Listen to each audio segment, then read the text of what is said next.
Hello students, कैसे हैं आप सब। आई होप आप सब अच्छे होंगे। आईसीटी वर्चुअल क्लासरूम में आप सबका स्वागत है। मैं विकास। बच्चों, क्लास 10th का मैथ्स हम कर रहे हैं। चैप्टर है आपका अर्थमेटिक प्रोग्रेशन यानी एपी। इस चैप्टर को हमें कंटिन्यू करना है बच्चों। पिछले सेशन में हमने ये स्टार्ट किया था, पिछले सेशन में, और काफी सारे हम टॉपिक्स यहाँ कर चुके हैं। देखिए, सबसे इम्पोर्टेंट क्या आता है, सबसे इम्पोर्टेंट जो चीज है इसकी टर्म्स है। क्या है? टर्म्स। आप पहचानेंगे कैसे कि ये एपी है या नहीं, ठीक है। तो उसके लिए हमारे पास कुछ टर्म्स होनी चाहिए, जैसे A1, A2, A3, A4, A5। इन सबको क्या बोलेंगे? हम टर्म्स बोलेंगे। टर्म्स, पद, ठीक है। और ये एपी है या नहीं, ये कैसे पता लगेगा? एक होता है बच्चों कॉमन डिफरेंस।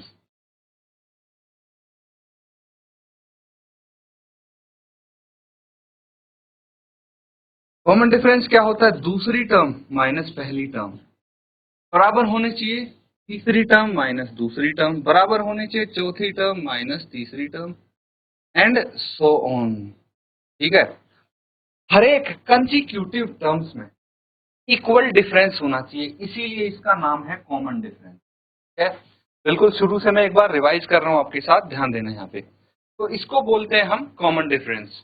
अब अगर ये डिफरेंस सब में सेम है, सभी टर्म्स में, A2 और A1 में A3, A2 में A4, A3 में, ऐसे करके सभी कंजिक्यूटिव में टर्म्स में ये डिफरेंस सेम है, तो ये एक एपी है। This is an AP. हम इसको, ये एक एपी है, अर्थमेटिक प्रोग्रेशन समांतर श्रेणी, ठीक है।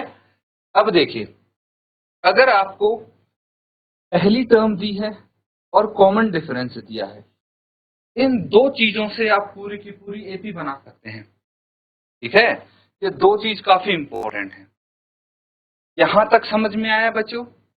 अब देखिए कि हमें चाहिए nth टर्म। nth टर्म के बारे में, nth टर्म क्या हो गई? What is nth term? पद, ठीक है। nth टर्म यानी nवां पद।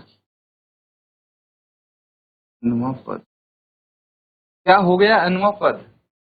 तो देखिए, ये कौन सा पद है? पहला पद। इसको बोलेंगे दूसरा पद, सेकंड टर्म। ये हो गई थर्ड टर्म। ऐसे ही आगे तक चलते जाएंगे। कोई तो होगी 50वीं टर्म, कोई तो होगी 500वीं टर्म, कोई तो होगी 1000वीं टर्म। अब हमें नहीं पता, ठीक है, कि कौन सी टर्म के बारे में पूछ लिया जाए, कब कौन सी, तो इसको एक बार जनरलाइज हम कर देंगे और ये जाएगा हमारा an तक, है ना। कहां तक? an तक जाएंगी ये टर्म। तो ये वाली जो टर्म है, इसको हम बोल देते हैं nth टर्म पर, ठीक है। या फिर लास्ट टर्म भी बोल देते हैं कई बार, लास्ट टर्म ऑफ एपी। तो इसी के बारे में आज हम डिस्कस करेंगे। चलिए थोड़ा सा स्टडी कर लिया जाए इसके बारे में। तो सबसे पहले यहाँ ध्यान देंगे बच्चों, nth term of an AP, ठीक है। तो मान लीजिए ये है A1, A2, A3, ये an है, ठीक है। an है, ये ऐसा होना चाहिए A और सबस्क्रिप्ट में P and AP whose first term A1 A, ठीक है। तो ये ध्यान देना है, फर्स्ट टर्म A1 है, इसको A बोल देते हैं। और कॉमन डिफरेंस, सार्व अंतर, सार्व अंतर, इसको हम D बोल देते हैं। यहां तक अगर चीज समझ में आई तो आगे चलते हैं। देखिए, फर्स्ट टर्म A1 है, तो हम कैसे फाइंड आउट करेंगे A1 को?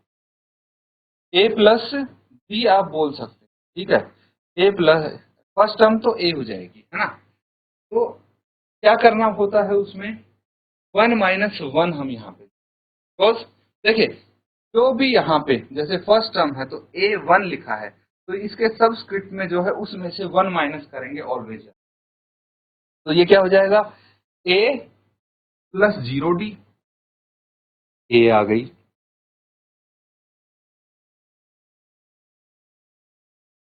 तो ठीक है। अब देखिए, सेकंड टर्म की अगर बात करें हम A2, तो A2 लिखा है, इसका मतलब a में हम क्या जोड़ेंगे, b से मल्टीप्लाई करेंगे 2 - 1 यानी a प्लस 1d यानी a प्लस है। अब ये लॉजिक आपको समझ में आया या नहीं, पहले हम इसको डिस्कस कर लेते हैं एक बार। देखिए a2 होगा a प्लस d, a3 होगा a प्लस 2d, an हो जाएगा ऐसे ही। अगर a4 की बात करें तो a प्लस 3d, a5 की बात करें तो a प्लस 4d, a6 की बात करें तो a प्लस 5d। तो एक चीज ध्यान देना कि जो ये टर्म है, जैसे 6th टर्म है, तो हम a में क्या जोड़ रहे हैं, 6 से एक कम करके d से मल्टीप्लाई करके वो ऐड कर रहे हैं। ठीक है, यही चीज यहाँ पे आपको एक्सप्लेन की गई। जैसे देखिए a3 है तो a में क्या ऐड कर रहे हैं, b से क्या मल्टीप्लाई करना है हमें, 3 - 1। जो ये a3 है, इस 3 में से 1 माइनस कर देंगे और उसको d से मल्टीप्लाई करके a में जोड़ देंगे। a में जोड़ दिया 2d को, यही हो जाएगा। अब इसी तरह से an है तो नीचे क्या है यहाँ पे n, तो a plus n - 1 into d क्या है, देखिए इस n में से एक माइनस करके और d से मल्टीप्लाई करके a में जोड़ दिया। तो ये इससे हम an निकाल सकते हैं। क्या निकाल सकते हैं, an यानी nवां पद, nth टर्म है। तो यही चीज आपको बताने की आ रही है, nth term of the AP with the first term a and common difference d is given by a plus n minus 1 into d। ये एक फॉर्मूला बन जाता है आपका, अच्छे से नोट डाउन कर लो। ठीक है, ये एक फॉर्मूला हो गया। अब इसी के आधार पे आपके कुछ क्वेश्चंस होंगे, तो अच्छे से नोट कीजिए फिर कुछ।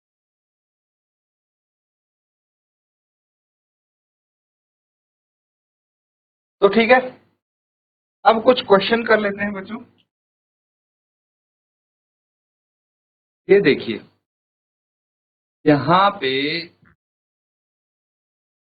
क्वेश्चन है जिसके 5 पार्ट हैं। अब इस क्वेश्चन में क्या बोला है, fill in the blanks in the following table given that a is the first term, d is the common difference and an the nth term of AP। an क्या है, nth टर्म। जैसे first part में देखिए ये first term इसकी 7 होगी, common difference हो गया d, और n की वैल्यू आपको दी है, मतलब 8वां पद निकालना है आप।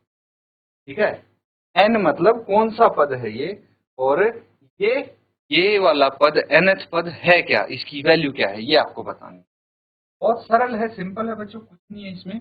देखिए यहाँ पे हमें पता है, अगर फर्स्ट पार्ट की बात करें तो a की वैल्यू कितनी है, फर्स्ट टर्म जिसको हम बोलेंगे 7 है, d की वैल्यू कितनी है 3 है, n की वैल्यू कितनी है 8 है। तो हम यूज करेंगे formula a n is equal to a plus n minus 1 into D. ये फॉर्मूला यूज कर लेंगे। तो बताइए कौन सी टर्म निकालनी है, n की वैल्यू 8 है यहाँ पे, a की वैल्यू 7 है, जो जो वैल्यू है पुट करते जाइए। e 3 है, क्या आ जाएगा 7 प्लस 8 माइनस 1 कितना हो जाएगा 1 है ये, है ना, 7 हो जाएगा इंटू 3 कितना आ जाएगा a 8 is equal to 7 plus 21, ये हो जाएगा 28। तो हमारे पास a n कितना आ गया 28। ठीक है, क्या किया हमने, हमने वैल्यूज पुट कर दी, a की वैल्यू 7 थी, n की वैल्यू 8 थी और a की वैल्यू 3 थी। ठीक है, सॉल्व करके ये आपका आंसर आ जाता है। नोट कर लेंगे और बाकी के पार्ट्स भी ऐसे ही सॉल्व करने की।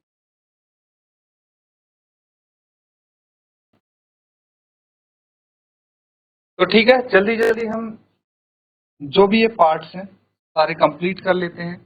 तो फर्स्ट वाले में a n की वैल्यू आई है आपकी 28। चलिए अगला देखते हैं, सेकंड पार्ट। आइए,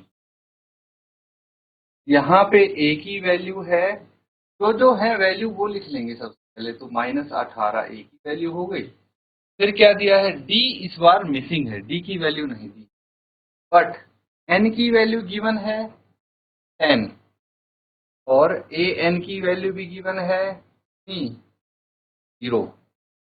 तो अगेन फॉर्मूला तो यही लगेगा, A N is equal to A plus N minus 1 into D. ठीक है, फॉर्मूला ये लग जाएगा। अब देखिए ए एन की वैल्यू 0 है, ए कितना है -18 प्लस एन कितना है 10 -1 और डी हमें पता नहीं, तो डी निकल जाएगा यहाँ से। सॉल्व करेंगे फर्दर, 18 को लेफ्ट साइड लेके आ जाइए तो प्लस 18 हो जाएगा is equal to 10 - 1 9 to D. 9 को इधर लेके आ जाएंगे, डिनोमिनेटर में आएगा, ये कैंसिल आउट हो जाएगा, है ना। तो डी कितना आ गया, 2 आ गया। ठीक है, थर्ड पार्ट देखिए अब।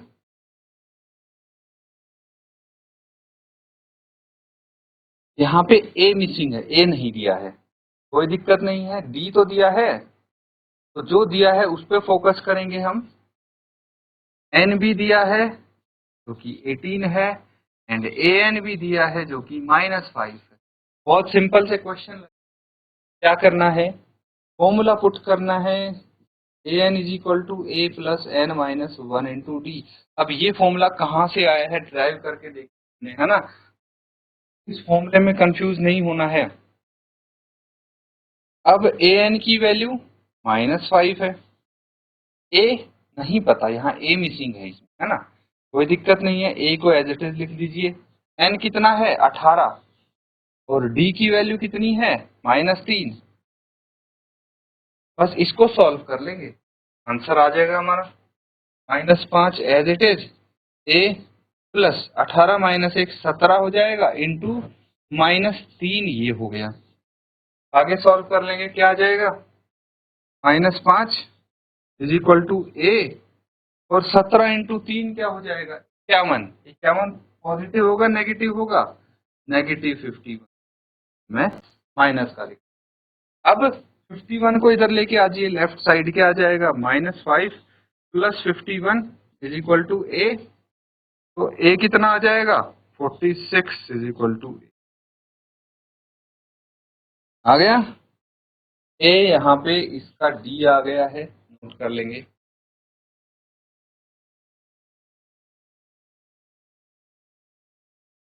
तो ठीक है, समझ में आ रहा है। देखिए ये वैल्यूज हमें पता लग गई, ठीक है। डी की वैल्यू यहाँ पे 2 है, ए की वैल्यू 46 है। अब ये दो पार्ट बचे हैं, है ना। ये दो पार्ट तो होमवर्क में भी कर सकते हैं आप, है ना, इन्हीं के जैसे हैं जैसे अभी हमने, सिमिलर है। ये होमवर्क के लिए दिए हैं मैंने आपको, जरूर इनको कंप्लीट करें, केवल आपको कंप्लीट करना है। अगला क्वेश्चन देखिए, यहाँ पे सेम फॉर्मूला यूज होगा बच्चों। तो इस तरह के क्वेश्चन भी देखिए आपको एग्जाम में भी देखने को मिलेंगे। क्या है, choose the correct choice in the following and justify. तो सही चॉइस आपको पिक करनी है और जस्टिफाई भी करना है। तो हम एक काम करते हैं, प्रॉपर सॉल्यूशन स्टार्ट करते हैं। क्या दिया है यहाँ पे, फर्स्ट पार्ट देख लीजिए, 30th term of the AP. AP क्या दिया है, एपी लिख लेंगे पहले हम, 10 7 4 एंड 100। ये अगर एक एपी है, फर्स्ट टर्म क्या होगी, first term of AP 10, D कितना होगा a2 - a1 क्या हो जाएगा 7 - 10, ये आ गया -3, डी कितना आया -3। अब मुझे पता है ए कौन सी टर्म निकालनी है, 30th टर्म, ठीक है। तो अगर आपको 30th टर्म निकाल, A30 हमें नहीं पता, तो इसका मतलब n की वैल्यू 30 होनी चाहिए कि नहीं होनी चाहिए, तभी तो हम 30 की वैल्यू निकालेंगे। ये देखिए an है ना, तो n की जगह 30 है। तो मुझे बताइए, अगर मैं ये फॉर्मूला रखता हूँ an is equal to a plus n minus 1 into D, तो a 30 कैसे आएगा, a की वैल्यू हमारे पास है 10 प्लस 30 माइनस 1 इंटू डी कितना है, डी है -3, -3 आया था ना। चलिए फटाफट इसको सॉल्व कर लें। A30 is equal to 10 plus 29 into minus, और मुझे बताइए 10 29 इंटू -3 कितना होना चाहिए, -87 होना चाहिए कि नहीं होना चाहिए।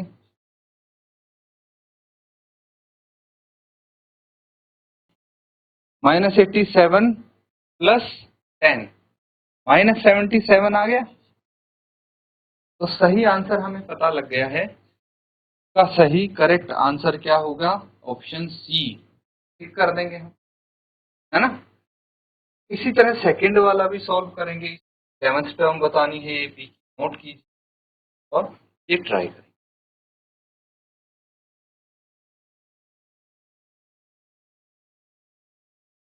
ठीक है, आई होप आपका आंसर आ गया होगा सेकंड पार्ट का।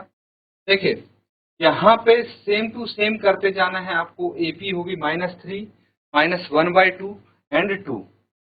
इसमें फर्स्ट टर्म -3 है, कॉमन डिफरेंस -1/2 -3। साइन का ध्यान रखना है आपको, जिससे आपका डी आ जाएगा एंड एन की वैल्यू 11 हो जाएगी यहाँ पे, तो इजीली सॉल्व कर सकते हैं।